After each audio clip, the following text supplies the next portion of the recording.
હાલો મિત્રો, સ્વાગત છે તમારું આપણી ટ્વીચરમાં. મિત્રો હું છું રાપીને. મિત્રો આજે આપણે સમોસા બનાવવા જઈ રહી છીએ, તો ચાલો તમારી સાથે સમોસાની રેસીપી શેર કરીએ. તો મિત્રો થોડોક આપણે ઘઉંનો લોટ લીધો છે.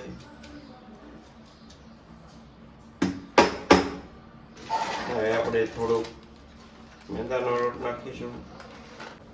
આપણે આટલો અજમો લીધો છે અને આ રીતે મસળીને નાખી દઈએ.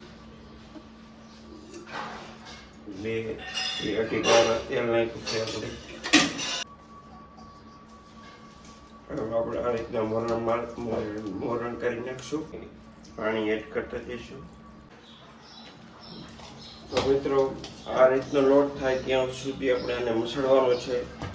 તો મિત્રો સમોસા માટે આપણા 500 ગ્રામ જેટલા બટેકા છે, એક આદુનો કટકો છે, એક મરચું છે, થોડીક કોથમરી સુધારેલી છે ને થોડાક સૂકા વટાણા છે. એક પાવ તેલ એડ કરીશું, 1.5 પાવડા જેટલું.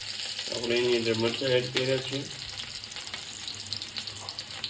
એની અંદર આદુનો કટકા એડ કરીશું. થોડીક બટેકા એડ કરી નાખશું. એમાં આપણે વટાણા એડ કરીશું.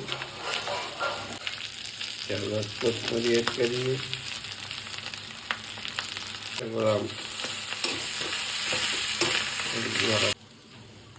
ત્યારબાદ ધાણા જેવી એડ આપણે એની અંદર મરચું એડ કરીશું.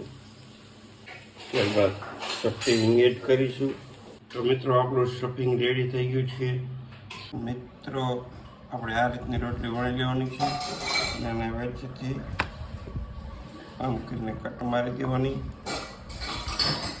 મિત્રો આ બાજુ કરીને આપણે આને આમ કરીને પાણીવાળો ભાગ કરી આ રીતના આપણે અને આમ કરીને આમાં આપણે સ્ટફિંગ ભરી લેવાનું છે આ રીતના. પછી સાઈડમાં આપણે પાણીની કોર મારી આ રીતના આમ કરી નાખવાનું છે. તમે જોઈ શકો છો કે સમોસું રેડી થઈ ગયું છે. તમે જોઈ શકો છો આપણા સમોસા રેડી થઈ ગયા છે. તો તળવા માટે મૂકી દીધા છે મીડિયમ. તો મિત્રો આપણા સમોસા હવે લગભગ 99% થઈ ગયા છે.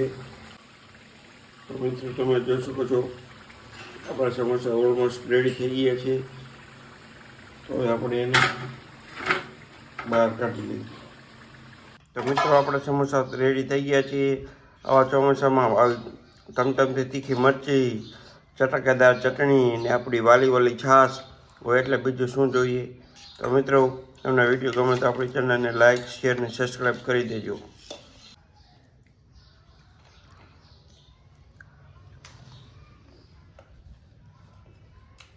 યમ્મી.